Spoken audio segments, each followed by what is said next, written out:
Good evening, good people. This is your host, Calvin Anderson, for the Check In With podcast, season 2. And we have another amazing guest who was recommended. I know you guys remember Olu from the first season.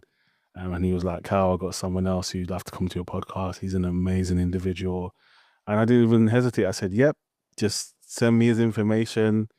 I would love to work with him. And we had a brief chat before the podcast, and already the insights and just his grace and compassion has just been phenomenal. My guest today is an integrative psychotherapist working intersectionally with individuals and groups. He draws on a range of therapeutic approaches to create a person-centered relationship while incorporating psychodynamic insights and psychoeducation. His specialization is in sexual abuse recovery and has experience supporting people of all genders in this area. My guest also is a narrative exposure therapist. This is a form of short-term cognitive therapy designed to treat traumatic stress disorders in an anti-oppressive, culturally inclusive, and evidence-based way. Also, beyond his clinical practice, he facilitates research participation using a psychologically informed approach where he collaborates with organizations such as the Royal College of Pediatrics and Young People's Health. Ladies and gentlemen, there's so much more I can say, but we're going to just let our guests speak today. And I just want to say give a warm welcome to Jeremy Sachs. Jeremy, how are you? I'm good, thank you. I'm good, Calvin. Thank you for having me. It's really lovely to be here. It is an honor. It is an honor, honestly. Again, like I said, when Olu mentioned you, and the way he just expressed and spoke about you, I said, yeah, I can feel it already. I felt it as soon as he said. I said, yeah, this is someone who I definitely would love to speak on and to highlight and amplify your voice. So thank you so much for saying yes. Honestly, No, it's a pleasure. And we have mutual friend Olu, and that is really him all over. He just sort of brings people together and really gets a sense of community going in an industry where we all work a lot in silo and don't get to hold conversations with each other. It's one of the really sort of warm and authentic and lovely and beautiful things about him. So yeah, happy to be on the other end of that process. definitely. Jeremy, even what you just said just there, because I guess this is something that we hear all the time. Like, why is our industry, why do we work in silo? Like, why is there such I don't want to say loneliness, Jeremy. I don't want to say that, but there's definitely kind of like an isolation in a way. Why is that? Why is that something that is mentioned so many times by therapists, would you say? I think it's multifaceted. I think we work in a sector in the UK, certainly, that has its challenges. I think we see some real sort of unhealthy competitiveness, I think, within counsellors and psychotherapists. And I think that is partly due to a lack of support systemically. I think when you look at, the place of psychotherapy or counselling within the NHS and how limiting that is to behavioural therapies, particularly CBT. And when you look at more and more for placements, clinical psychologists doing the placements, perhaps psychotherapists would be working, or counsellors. I think there's a real scarcity of resource, which I think means we go into private practices or feel like there's a competitive element to getting patients or clients. And I don't think that's an environment that necessarily lends itself to collaboration, to conversation, to people wanting to share wisdoms and knowledge with each other. I think rather it can feel, like I say, competitive in a way that I would call unhealthy. It can feel unappreciated, dejected in the sort of rejection of the National Health Service. So, and among ourselves, right? It can feel really competitive when one person's diploma can take 4 years and another person's diploma can take a year. Yeah. So we were all kind of infighting and going, yeah, but there's not really clear definitions on what people do. So I think we're not, and that's no one person's fault. That is a culture of a sector that isn't allowing enough space for the interpersonal conversations with more, which we would all benefit from. We'd definitely benefit from Yeah. speaking to each other and speaking to our siblings in psychology and psychiatry, sort of cross pollination. But the industry isn't supported, so we all feel, I don't know, competitive, threatened. For years, I had a real chip on my shoulder about stuff. So I think it's really hard to make space for chat. Yeah. Jeremy, I love how you said our siblings in psychology and psychiatry, which then lends itself to we're all part of the same industry. We all have that innate thing within us that we've trained for, but obviously it's a part of us that we're here to guide and to help people, help humanity as a whole. And it is so sad. I definitely, I think, and that's another reason why I started this podcast is because of just the collaboration aspect and the drawing together rather than being separate and allowing each other to have that conversation, that dialogue where we can speak about things and really just talk and hear the perspective of one another and say, oh, I've never heard that before, but I really like that and I like where you're coming from with this and I want to highlight that and I want the world to hear that too and learn for myself because we don't know everything. Well, let me ask you, because there was a hesitancy, it felt. Are you using the word lonely? What's the hesitance? Because it's from what you describe it. Yeah. That's Yeah, do you know what? I think because, not even think, I know, training and becoming part of the field honorably, there definitely has been times of the loneliness, just in terms of my own work and my own thoughts and processing. Yes, there's amazing other therapists around me, supervisor, therapists, my own personal therapy.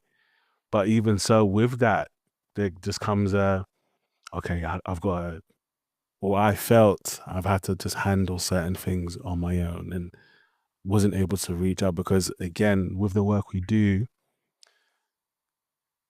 my process just being the person outside of therapy is I don't like to burden other people. So I fully understand when it comes to our work and we do share and stuff. Sometimes I've just wanted to keep things to myself only because I don't want to interrupt someone else's process or who they're working with or how that's affecting their lives at the moment. So definitely that has just come with in terms of the loneliness aspect, just in terms of, okay, let me hold this until supervision. Let me hold this until personal therapy because I could reach out. I could reach out right now, but I don't know what they're dealing with. I don't know what their clients are like today. I don't want to bring other stuff that is heavy. So yeah, that's in terms of the loneliness, and I definitely hesitated because I don't really like to use that word, Jeremy. I'll be honest, but it's the truth.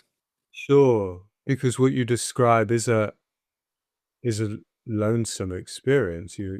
You're bad saying through training, through qualification, you experienced loneliness, and Mm. you hear Record sort of talked about what that experience can be. Yeah. Um, and also that internal sense for you, that kind of, we all do this for a reason, right? And Mm. you as anticipating people not having capacity for you. So that's a real perfect storm of going environmentally, Yeah.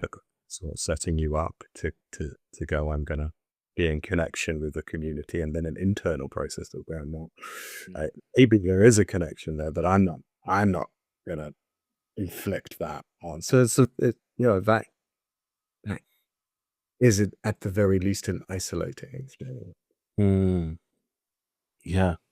And I wonder also, Jeremy, how many other therapists feel that way or go through that? I mean, I do. Mm. Certainly I do. I mean, I have a real, sort of paradox of if I go to a therapist meetup, Yeah. I do really badly. And I'm going like 15 minutes in and I'm pretending to be on my phone, because I'm kind of, I can't find a way into more than, in a work setting anyway, I don't find a way in when it's sort of more than 3 people in a conversation. That's Yeah. one I feel very comfortable with. Talking to big rooms when I give lectures, I feel very comfortable. Sit me in front of 8 other therapists over a cup of tea and cake, and I Yeah. really struggle. And so I have this real desire for it, and I know that that's what I'm not gonna do is go away and go, "I must do better at speaking in social groups." Like, I just don't want to. Yeah. Yeah. And they're going, "God, it would be nice to have conversations that felt real and authentic with other therapists." So, so there you go. The answer is there's at least 2 of us, you and I. Yeah. Go it. Bit on you. I love how you mentioned in terms of real and authentic conversations. And when you said that, it made me think of, or it made me feel rather, that sometimes as therapists, we can be as guarded as our clients can be, and we can hide behind our titles, our training, and just keep the conversation very much on the same surface as the room Yeah. floor underneath our feet. So yeah, because you'd expect, Jeremy, that we would have the greatest conversations with each other because of the depth of which we do our work. So that's so interesting that you said that. No one wants to be a bad therapist. Mm. Right. Nobody wants to be a bad person. Yes. What I don't want to do is go to that tea and cake place and go, "No, I was so fucked off the other day. I kicked a bus stop and hurt my foot, and then I shouted and a baby cried." No one wants to be Of course. Yeah. a therapist Yeah. because you're in a room of 7 other people who are potentially gonna read you badly. Now, chances are that's me doing a bit of projective identification. They'd be very empathetic and very lovely, but there's sort of it's quite excruciating. Oh God, hold on, I'm supposed to be the steady one, the one who's got it all together and can be warm and containing and can hold all of it, and then you're like, yeah, but also I fractured my toe kicking a bus. I haven't kicked a bus stop. So we're kind of all a bit on guard, I think, and that can be,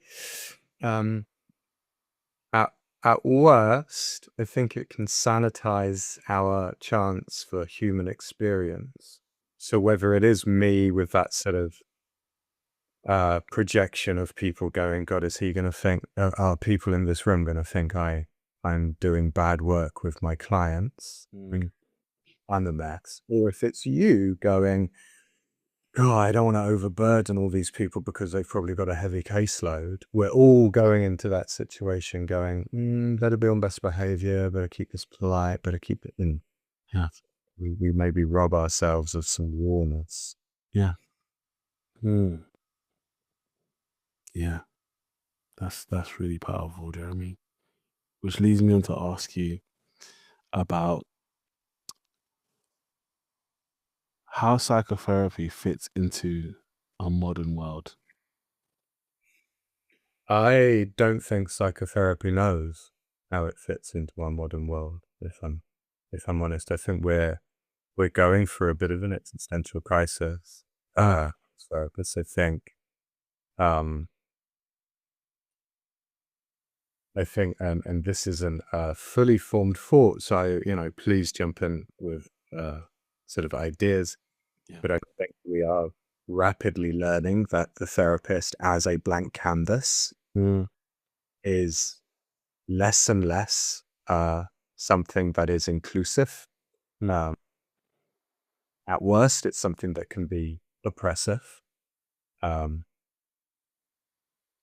what can also be problematic is the identity politics of psychotherapy too. So over one side of the spectrum, we've got this blank canvas, which is, there for all of the sort of the analytic stuff. And then on the other side, there's the identity politics of people saying, well, this is my identity, this is who I am, this is what I'm into, and if you are the same, come see me. I'm just before this call talking to a therapist in the States, saying how they've seen a lot of people go, oh, I'm part of the kink community and I'm queer and I'm the BDSM's scene, and I see versions of that all over, and I think that robs an opportunity for psychotherapy from the patient or client. It removes,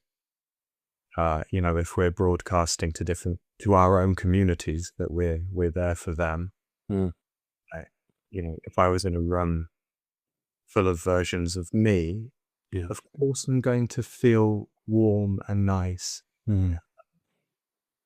but I will be missing the really important challenge.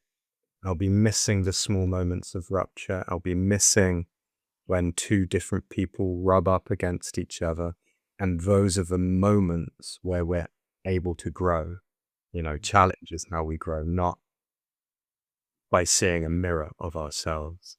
So actually, I think both positions are problematic, and we as psychotherapists in the modern world, I think, are struggling to find ourselves in between an oppressive blank slate or blank canvas and the real necessary but difficult space of really putting a flag in the sand and going, this is who I am. And if you're like me, you can come and have therapy with me, but on those space. I and the dialogue around it can be, particularly on certain social media, is really pretty vicious about it. And there's lots of people who will say, that intersectional approach is unnecessary. We don't need, but our clients live in the real world, so we should know a little bit about the real world. Entities, other cultures, other things. So my short answer after a very long answer, Calvin, is no clue. I think we're going to find out, and I think it's going to be really interesting. But I think we are in a really unique moment for our industry. You said so much just then. I'll try not to read into that in a negative way. No, the thing is, what you said didn't even sound negative to me, Jeremy. What the way you said it, the way you worded it, the pace in which you gave it, I kind of took it as, and it kind of goes back to what we spoke about before in terms of the isolation aspect, where we have so many different modalities, approaches, so many different ways, and we're all under the one roof, or under the roof of, let's say, therapy, let's just say. And then you have within ourselves or within our community this disruption whereby one group may say that their approach is the one and don't look at this one, or don't even bother with this one because it's outdated, it's old, it's not going to do. So when you said about putting the flag in the sand and saying, hey, this is what we do, if this is what, if you're the same, if this is what you think is safe, then come over here. And I don't think anyone should be penalized or judged for that. I think, again, working together and being more collaborative and learning about each other's styles or approaches, and really just saying, okay, that's how you work, and it has a way and has a place in the world, but this is how we work, and that's totally fine. We can still have a conversation, have a dialogue. We shouldn't be squabbling, or we shouldn't have these fences put in the ground where we can't see each other's work and we're all blinded by certain things. And like you said, in terms of the real world, like there's real stuff happening, there's certain things we have to continue to adapt in order to reach where people are. Because we have social media, we have all these different platforms where there's people who aren't even trained per se, and they're giving and saying these things, and people are taking it for law. Yeah, absolutely. And I think it does come back to a sort of scarcity of resource. Yeah. We are can feel really under attack. Whether we are is a different matter, but yeah, the experience of it. And of course, the reason, and I've real sympathy with people who really want to throw out their identity or their lived experience as a way of working. I really do. Yeah. The reason I have sympathy for that is because our industry has done harm. It is pathologized sexualities, races, Yeah. behaviors, genders, and it continues to do so. I mean, across healthcare, continue to see health inequalities or mental health inequalities within our communities. So, of course, marginalized or minoritized communities to A, want to provide provisions for themselves, and B, signal that they're not the oppressors and they know the pain and the harm that is done. And over here, I am not going to do that. So I have great sympathy with that. Yeah. Really compassion with it. Uh, and I sort of I hate that it feels it's becoming more necessary rather than what you're saying, which is the approach of dialogue and understand. Yeah. And understand that just, we will find the people who want to work with us and we will work with them and they will hopefully, find a better understanding of themselves. And yeah, so yeah, I hear you. I hear that sort of desire for more communication. But in what you're saying, I feel like you're saying to me, Jeremy, that the way in which things are going, that communication, that understanding is not far from being reached, but it's a glimmer of hope. Yeah, I think that's the reason I say when you ask me the question, where is therapy today? Why I say honestly, I don't know. I don't know where it goes. I think having lots of conversations on lots of different levels is the desire. So work we do, really important. The work researchers do, really important. The just constantly trying to have a dialogue at lots of different levels, so lots of people can be brought up. I really loved, that phrase, rising tide lifts all boats. Yeah. That's not the world we live in at the moment, but I wish it was, and I wish prior to the idea that actually if we do well over here, we're going to do well ourselves. If we make space over here, then we'll have space over there. But there's so many political, social, structural, systemic problems that really work against us doing that groundwork. What needs to change, Jeremy? I know you've mentioned it briefly, but a staple, something, what needs to actually happen so that, like you said, the rising tides will bring all the boats up? Like, what needs to happen for that to take hold? I think greater structure from our governing bodies. What I won't do is talk about SCOPE. Ask far smarter people about that than me, but something that is able to allow us to know who we are and have an identity and build an identity that gives us an infrastructure. So some internal work, I think, we're done. What I will say, I don't think it's scoped. I don't think that's fit for purpose. Yeah. I think the question it is trying to answer is a good question, though. How do we add clinical rigor to our sector, still allowing modalities like person-centered therapy to exist as importantly as psychodynamics, psychoanalytic, CBT? Yeah. So I like the question it's trying to answer. Well, I said I was going to talk about it. Now I'm talking about it. So I think that internal structure needs to change. I also think a governmental response to the mental health crisis in the UK. So money, opening up services to other modalities of psychotherapy. I think, at the minute, waiting lists, EBT, CBT, I've put a lot of stock in. And there are other modalities that work, and there's good research to show that they work. Yeah. So understanding how our systems, like in the NHS, can benefit from other modalities will help as well. Yeah. So I think those two things would be great.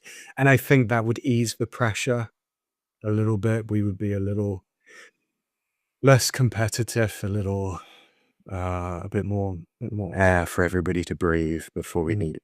So competitive. Yeah, that would be the dream. That'll be the dream. I can hear your affinity for research, Jeremy. Talk to me about the research you've done and the research you continue to do, and why does research as a whole resonate with you as a therapist and just you as a person? It's a nice question. I think for me, so I want to be really relational in the room.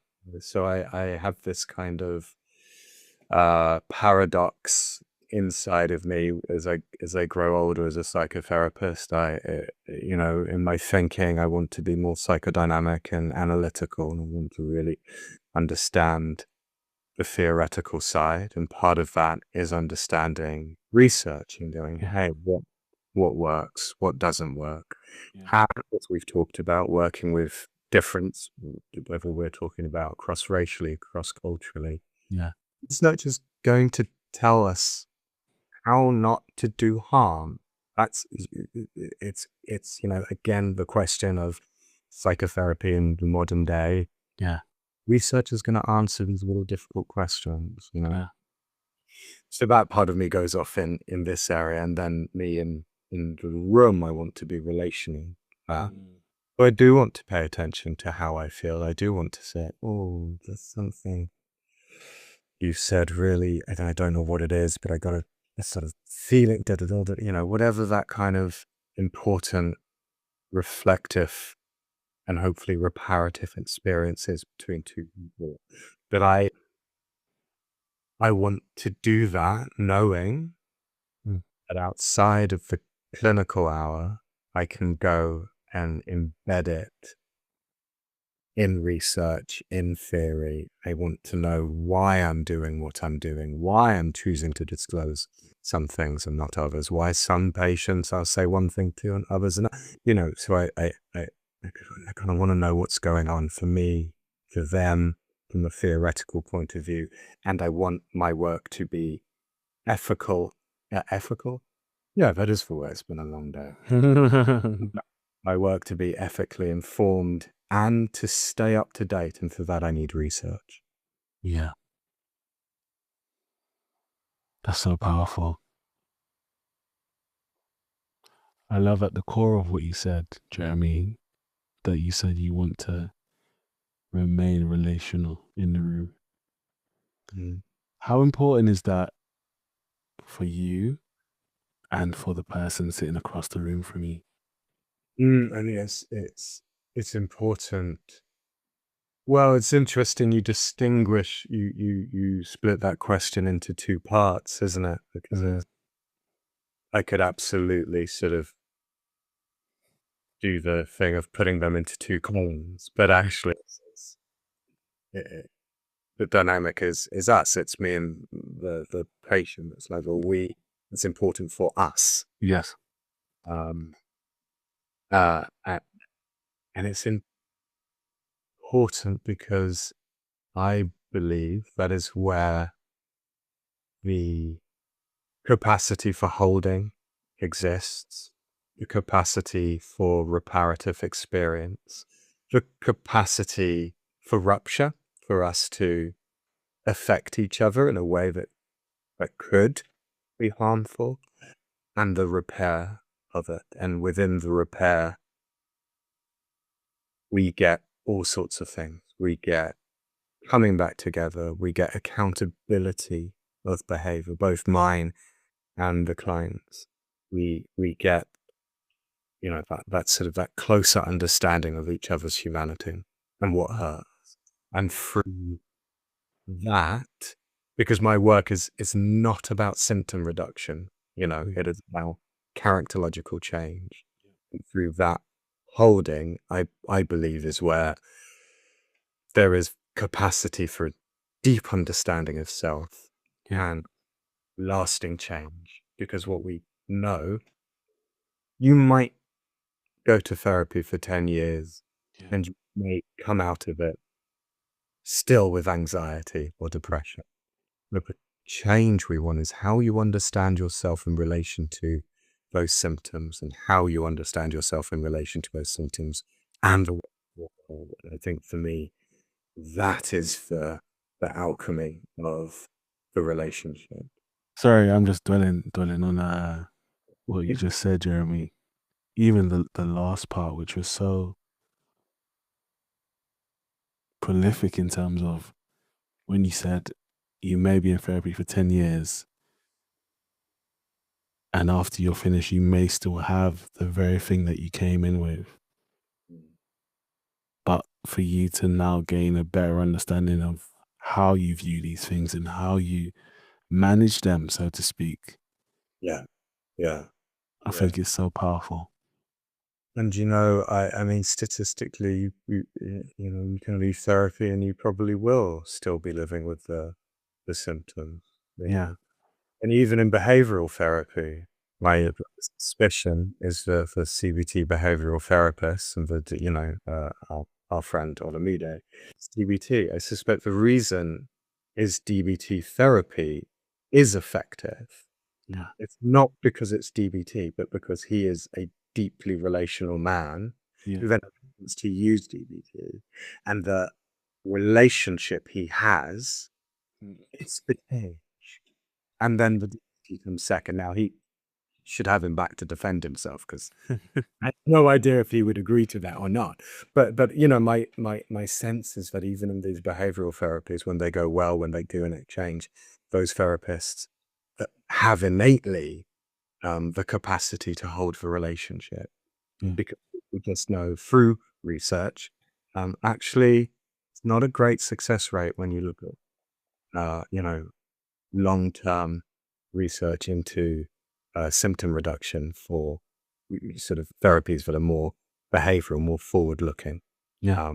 So yeah, I think it's key. And I apologize to Olamide as well for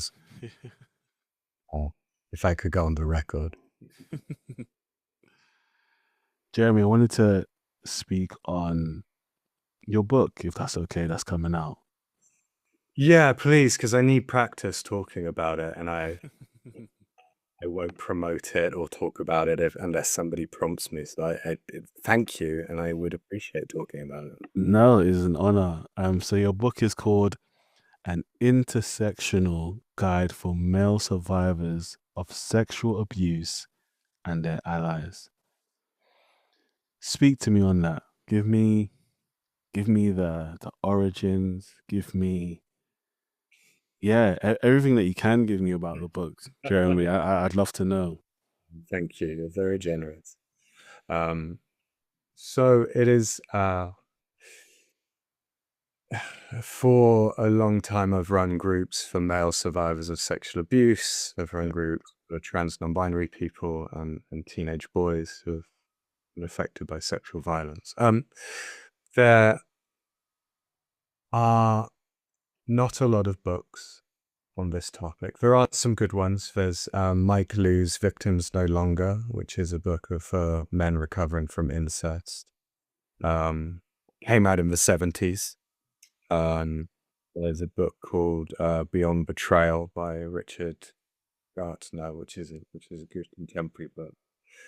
And so there's not a lot on it, and there are some good books on it. But I think what for me, they miss some of the really key things that interest me about this area of work.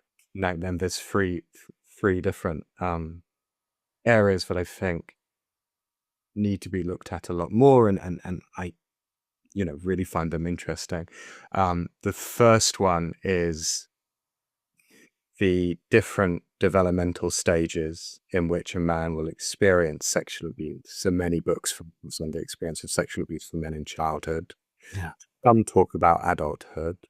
It's very rare that a book will do both. And I think the other thing that this tries to do is also talk about adolescence. You yourself, working with young people, know what a unique and vulnerable stage of life adolescence is. 3/4 of lifelong mental health disorders start in adolescence. Yeah.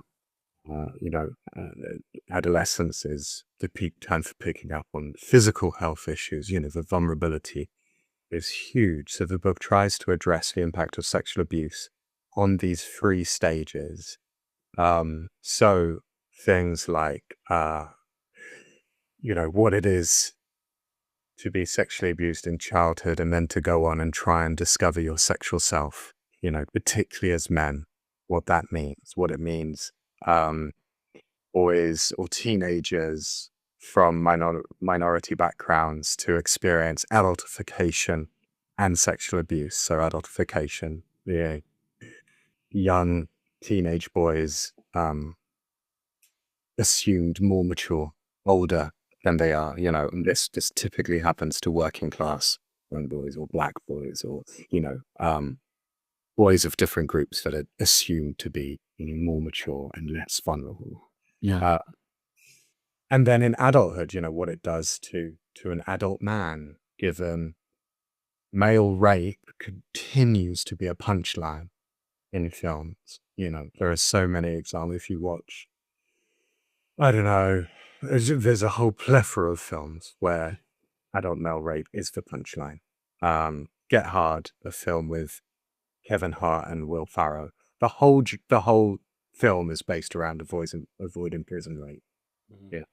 And so what does that? So the book tries to take a developmental stage. The second thing is intersectionality. So how men's identities, such as race, sexuality, disability, class, intersect with the experience of sexual abuse and how that affects either their recovery or compounds the trauma they've experienced.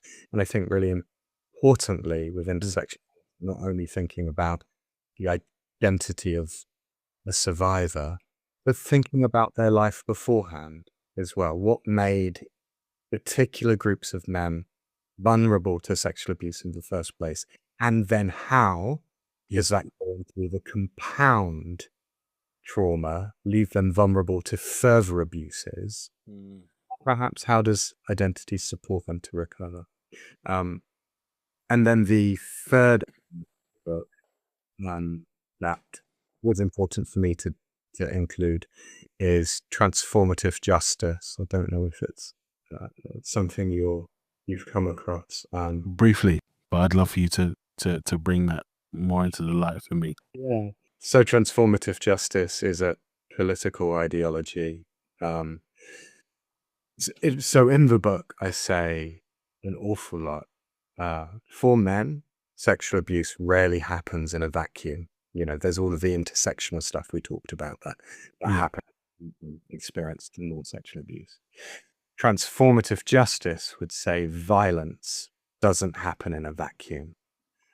So it is a principle that has been fostered and created by Indigenous people, people of color, sex workers, minorities. And it concerns itself right across the board. It concerns itself with, yes, sexual violence, systemic violence, climate justice, land ownership. It really goes across the board. Yeah.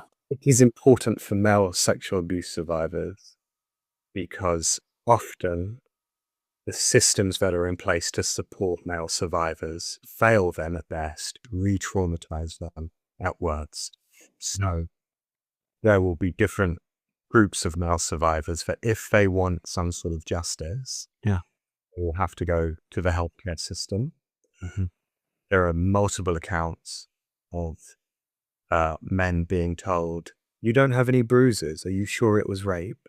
Mm. Of medical racism, or, lots of sort of systemic issues there. GPs kind of pathologizing trans men's identity and going, well, you're a trans man, how does that intersect with the abuse? Is it, what have you done, Yeah. basically? If a man wants to go to the police, we know that the police are, I can say this now without question. We know that the Met, at least, are racist, homophobic, misogynistic. They're doing reports about this. So then imagine a man going into a police station reporting a sexual abuse or rape, not knowing if he is going to come into contact with misogyny, sexism, homophobia, or racism. This is an environment where, and to be, even if a man isn't from a minoritized or oppressed community, Mm. the way police and the criminal justice system have consistently mishandled evidence, the conviction rate of perpetrators is so low, even if he is supported by all the privileges of society. Yeah. Does not make him invulnerable to the fact that police mistreat sexual violence victims. So, also say, transformative justice is a set of principles that helps to create healing, accountability, and resolve outside of systemic and sort of statutory structures. So it concerns itself with how we relate to capitalism, how we relate to community, how we find our voices, how we find our people, how we can move forward, repair, be accountable for where we need to be accountable, find healing within different groups, identities, experiences, and hooks us from systems that can be re-traumatizing. And it is, it's a huge movement globally, and it is men often don't hear about, they're not given the option. So actually to say, sure, you could absolutely engage with police. And I talk about, in the book, I talk about the whole process of what you could expect, because I don't want to deny people the opportunity to report the police if they want. And I want to say, this might not be for you, and here are some alternatives. So those are the three components of the book. Each chapter was chosen by the hundreds of men that I've worked with in group. They're the topics that most come up for the different. At the beginning of every chapter, there is a testimony from a male survivor. And at the end of every chapter, there is a worksheet with very practical coping strategies and posts and referrals to films, books, charities, so you can get further information on the topic of the chapter if you like. That's the book in a very big nutshell. Firstly, I want to congratulate you, Jeremy, for putting this work together and putting this book out. I know we haven't got it yet, but the timing of it just seems very needed. And I think sexual abuse when it comes to men or comes to males is one you don't really hear enough about.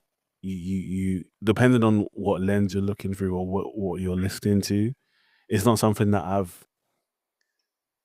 me personally, I've had access to and really looked at in a very specific way. So to hear you speak about it and what's inside your book is so healing and so important for the generations to come and the generations now. I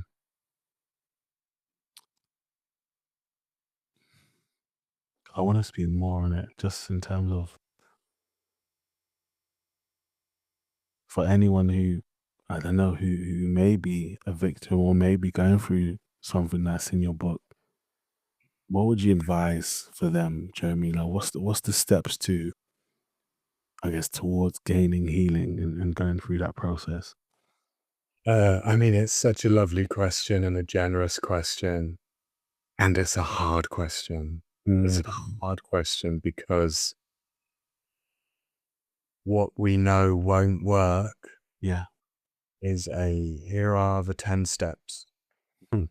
My God, isn't that attractive to men? Mm. Kind of men that would say, if I could do 1 week of intensive psychotherapy and I'd turn up every day and I'd spend the whole day facing it, and it was really the worst thing I'd ever go through. And then at the end of that week, I would do it in a heartbeat. That's how we are. That's how we're conditioned. Let's battle through something. Fight one war. Yeah. And it doesn't work that way. A lot of men I will work with have bought the self-help books. They have listened to the Manosphere podcasts. They have, done retreats even, and they still come back to something that's fulfilled or healed. I would say as a first step, gently get out of your comfort zone. Doesn't have to be about your sexual abuse. In fact, if you feel really, if it feels really too much to talk about, put it on the back burner. Get out of your comfort zone. Join a hobby group. If you like reading, join a book club. If you like playing sport, do the sport. If you have a hobby, or if you used to have a hobby, take it up again. But I would say do it with people is the first step, to find people to do it with, because sexual abuse gives us scripts and narratives about ourselves that stop us from moving forward. It puts shame into us, it puts betrayal into us, it makes us vigilant for violence, even when it isn't there. It makes us doubt anybody could ever love us if they really knew the real us. It makes us feel like perpetrators and shamed and disgusting. So taking a step to find one thing that you can do with other people is important. And if you can find it, if you are a queer man, finding a queer football team or book club or hobby group. If you're a black man, finding a group for people of color. If finding not just the hobby, Yeah. but something where you start to see your own experience reflected more. Because this isn't therapy. This isn't the psychotherapy where we say I can hold and contain and reflect back all of your experience. But it is a step towards the reparative experience, going, maybe if I can do something with other people that I enjoy, and maybe if I can see a small part of myself reflected back, like, maybe I'm not the terrible person I think I am. Maybe the shame I feel around myself, maybe that actually belongs to the perpetrator. Maybe I'm not so unlovable. Yeah. And that's kind of a baby step. And of course, the difficulty, it's very tidy, what I've just said, but that's going to look different for each person. So that's the challenge. It's got to be out of the comfort zone. It's not going to happen once. You've got to embed it, make it practice. It's not getting out of bed and making your bed every morning. It's about embedding practice and connection, because what helps us heal is not the book we can read by ourselves, but it is the groups of people we can see ourselves reflected in, and they can see themselves reflected in us. That's the healing. It's not by ourselves in a corner reading a book alone. Yeah. So I think that is the gentle challenge. I say, knowing how a gentle challenge can be a brutal step forward. I'm trying my best not to be emotional, Jeremy, only because as you were talking, I could just feel like the weight when you're speaking about the shame and what a person goes through. Well, let me just gently challenge you. Like, you're trying your best not to be emotional, but we are two men, and your listeners, I don't know who they are, but chances are two men talking about themselves getting emotional is a rarity in and of itself. So I'm not pushing for a disclosure, but I am curious where that's landed with you, what ideas of connection have resonated with you. I guess it's like you mentioned, what you said was tidy, and the steps you were offering in terms of making that first step, but also when you mentioned about how the shame and the guilt can really hold an individual back from wanting to go into these spaces of being welcomed and being loved and being appreciated. And I think that what is making me feel this way is just that separation, just that element of this has happened to me, and I'm now permanently tainted to whereby it's a blemish that I can't really get rid of. Eh, Thank you for that. And I think this is why it's really important to talk about, because it is impossible to have an authentic conversation about shame without feeling an element of shame. Yeah. It is everything you describe. It's that thing that holds one back, and it is a relational emotion. Yeah. Me talking about it academically Yeah. brings you really close to it, because we all have a relationship with shame, and it's shame's job to keep us isolated. You know, it's our job to go, oh, okay, like, that's not for me, you know. Yeah. Uh, and I think one of the challenges for therapists and survivors is our relationship with shame. Yeah. It's we're not born with shame, but we learn it quickly. Learn it from caregivers, and some of it totally appropriate. Yeah. And with it, you know, our parents, they don't mean to, but they shame us, and it's like an inoculation, because we need to be, you know, build up resilience before we get to adolescence, when we're really going to learn about shame. However, shame that is systemic, shame that is born out of abuse, shame that is really chronic, Yeah. back to research, Hmm. we know it is born in the same experiences as early trauma. So we know in our minds it sits right next to our trauma responses. Yeah. You know, it can create the same sort of chemical reactions in us. And this is what we as therapists have to be really mindful of when we're working with it, because goodness knows people don't want shame. They will give it to you. Yeah.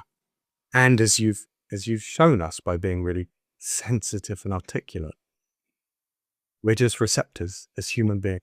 We're antennas. We're there picking up on shame all the time, because we know that wound. Yeah. This is one of the really difficult and delicate things in working, I think, particularly with male survivors. Yeah. Jeremy, I wanted to ask you, why did you choose to specialize in sexual abuse? Like, well, what was it? And you don't have to give too much if you don't want to, because it's such, just from hearing you and your books coming out and everything, is,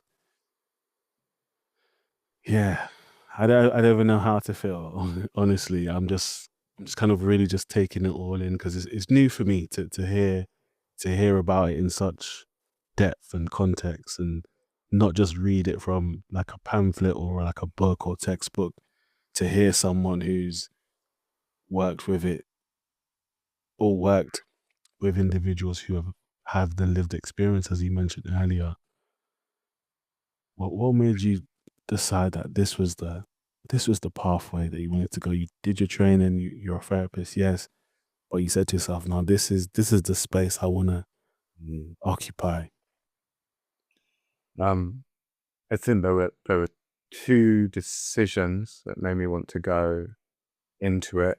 One was a light decision. One was a more dense, weighty decision. Before working with male survivors, I had been working for years with different groups. So before working with male survivors, I was running the UK's only HIV aware group for 10 to 12-year-olds. So for those who don't know, HIV aware means it's a group for people who know what their relationship is to HIV. So these 10-year-old, 10 to 12-year-olds would either be HIV positive, they would be bereaved because of HIV, or they'd have a sibling, a parent. So I ran that, as well as a 13 to 20-year-old youth group monthly. So the young kids one was weekly, the older kids one was monthly. I ran that. Before that, I worked in London with kids who were homeless or in cycles of violence, so either gang culture or domestic abuse. Worked with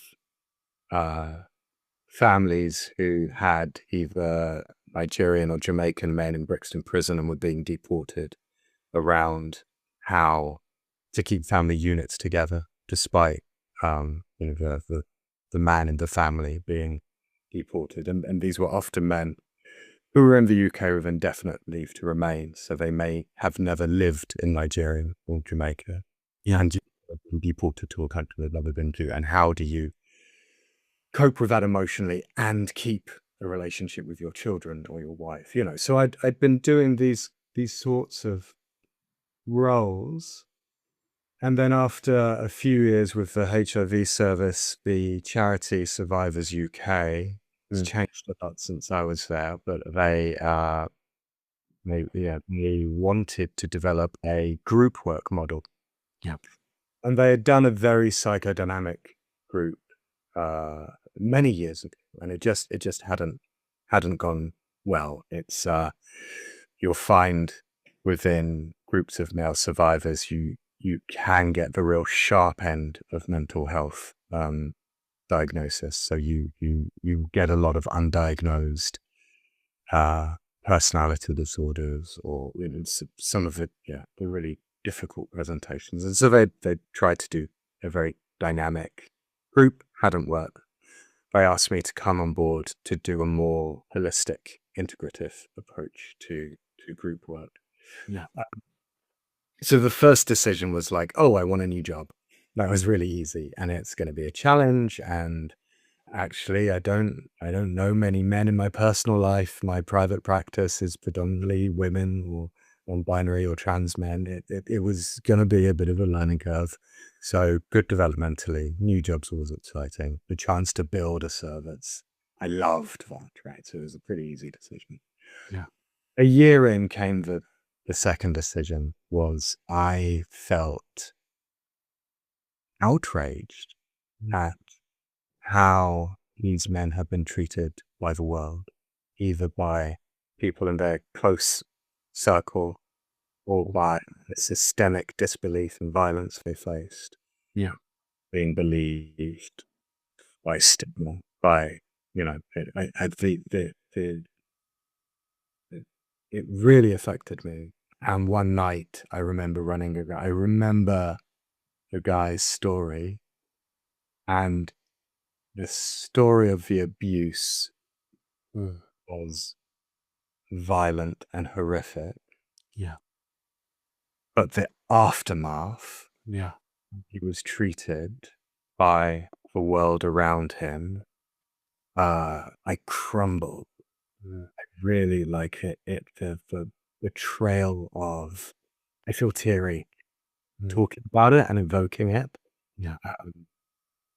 And I'm not going to go into the details of course. Just the real way he was treated with real poison by the people who should have been there for him. The way he was stigmatized and beaten up emotionally, let down and shamed. And I went home and I smoked back then, and I chain smoked on the front step of the estate I was living in, and just was in a mess. And I think that morning I was like, I just want to. It clearly affected me. It clearly affected some of my own story and some of my own narrative, and it clearly sort of touched some of the themes that were very impactful for me. Yeah. And what better way to galvanize a sense of going, oh, I really want to fucking do something here, Yeah. Find a way of trying to make some dent in this misjustice. Yeah. So yeah, those were the two decisions I think that made me want to really bed down and dedicate a significant portion of my work life to it. And I commend you, Jeremy, because just hearing you speak about it today and giving me the giving me a lens to look at it through your own lenses, actually, it's been very impactful, and it's definitely impacted me in such a different way today. You know, when you feel full after a session and you just need that moment to kind of like breathe. That's how I feel, but not in any sort of bad way, just more of a, I'm appreciative of you and the work you do, and being able to gain a much felt sense insight from you today about it has just been so impactful to me. Well, how do you do that? How do you, Calvin the therapist, come out of sessions that feel meaningful, contactful, but full? Yeah. How do you metabolize all of that and then go about your day? What's your process? My process now is just, I guess, going through the session just briefly, but also having that kind of gratitude and gratefulness that I was able to facilitate that time and have that space for the client to express everything that they did. And really just gratefulness, Jeremy, just kind of really being grateful for being able to do the work that we do, honestly.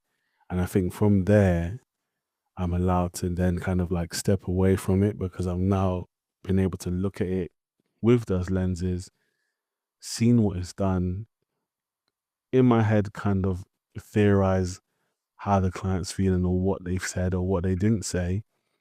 And now with that being done, I can be like, okay, I can step away from it until the next time.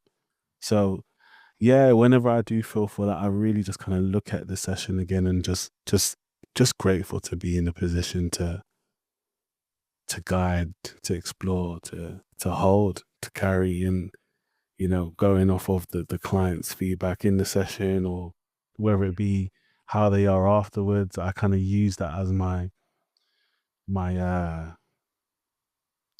exit strategy in a way to really just let it remain in the room and not come with me. So yeah. Yeah. I think it's a nice thing to talk about. Yeah, because especially if we're doing it every day, and we're human, because some people think we're robots. So yeah, it's just amazing to be in this position and really, yeah, offer that space. It is an astonishing privilege Yeah. to be a counselor or psychotherapist. It is Definitely. an astonishing privilege, and it's unlike anything else. It's not, psychiatry or psychology, where there's a conversation about medication and diagnosis, we get that out there and we get to say, I want to know how you are with whatever's causing you friction. I want to understand you. Sure, you might have, whatever diagnosis, whatever label, but what does that mean to you? Because I promise you, you're the only person that will understand in this very unique way. And I really want to give all of myself to understanding as close as I can. It's a remarkable privilege to be able to give our energies to that. Yeah. I couldn't say any better than that, honestly. Jeremy, before you go, is there a date that your book's coming out, or you haven't finalized it yet? I'm really happy you asked. There will be a few different book launches. So I'll do one. Where are you based? London. It's in London, yeah. I will be doing one in London. Yes. So it is, when is it? August the 23rd, Yeah. which is a Saturday. I'll do an in-person book launch at the Freud Museum. Where in London are you from? So I live like Greater London, say like Central, like Oxford Circus, around that side, made of it. Oh, okay. So you'll have to go West London to the Freud Museum. Yeah. Sorry about that. That's okay.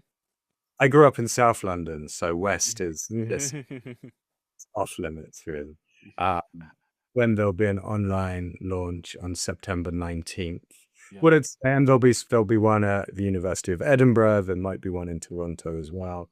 I would say is I have a newsletter that sends 6 a year, so it's not spammy. But if you go to my website, you'll get sort of updates sporadically in a newsletter.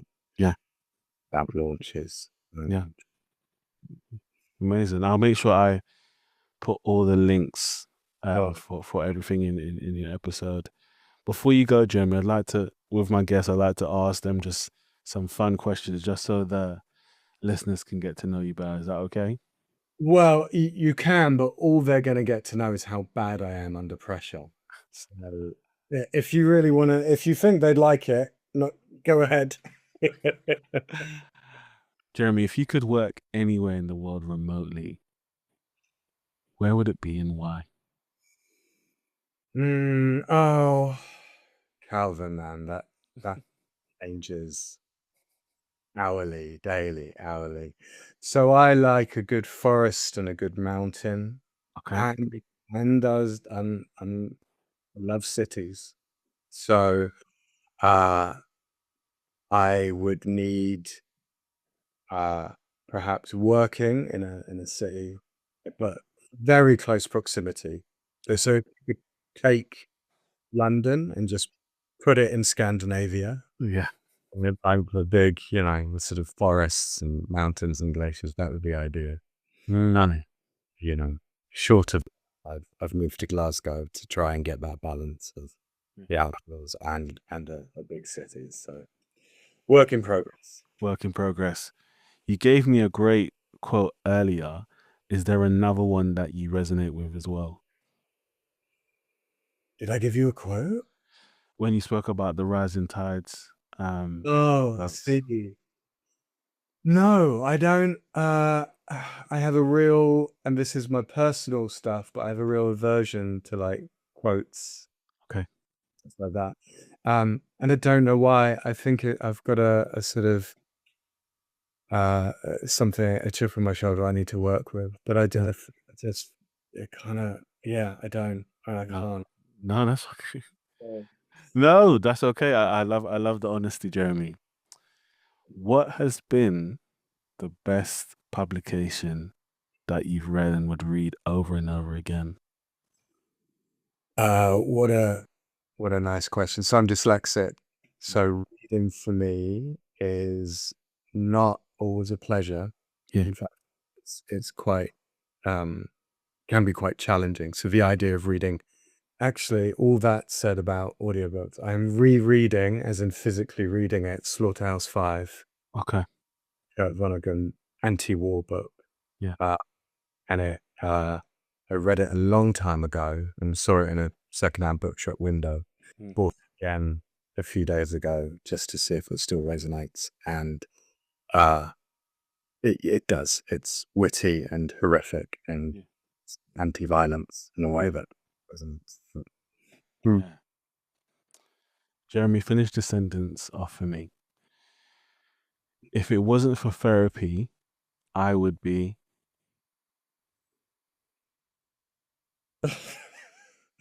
A bloody mess. Mm. I think I'd be, I spent 7 years in therapy. Yeah. And before that I had therapists that I didn't resonate with and didn't do much, but therapy and long-term therapy, was unspeakably important. Yeah. The reparative and healing nature of having a relationship with somebody for that long who is going to work that hard for me. Yeah, I don't have words really to complete that sentence, but I think I would be far more defensive. I think I would be angry. I think I would have not found a space where I want to work in. And I think that would really impact my self-worth. When I'm finding everything difficult, from relationships to work to myself. So, Yeah. Jeremy, last one. For anyone that wants to come into the field or is embarking on a journey, what advice would you give them? What would you say? I would say your training is going to be shite, and everybody will have not the same experience, but everybody will struggle. Once you have your qualification, whatever level that is, if it's a diploma, if it's a master's, if it's whatever you've got, that is when the exciting stuff happens, because that's when you get to really start learning. And you do that with your clients. You do that with a good supervisor, and you do that through the training you want to do. You find what it is that interests you, and you get to follow that. I'm sure you'll make decisions that have to do with income and paying your rent and putting food on the table, but just get through that training, and everybody finds it hell. It is universally hell, and it is personally hell. And if you're mad at your course, some of that might be your shit, but it's going to be their shit too. So if you want to lash out a bit, I'd say go for it. And then really relish coming out the other side and being able to grow. Really enjoy that, really embrace that. Don't take that for granted. Yeah. Once you arrive, that's kind of the beginning. Jeremy, someone's heard you today and they want to reach out and connect with you. What would be the best way for someone to contact you? I'm really easy to find. My website, jeremysachs.com. Sachs is SACHS. You can drop me an email there. I'm slowly withdrawing from social media.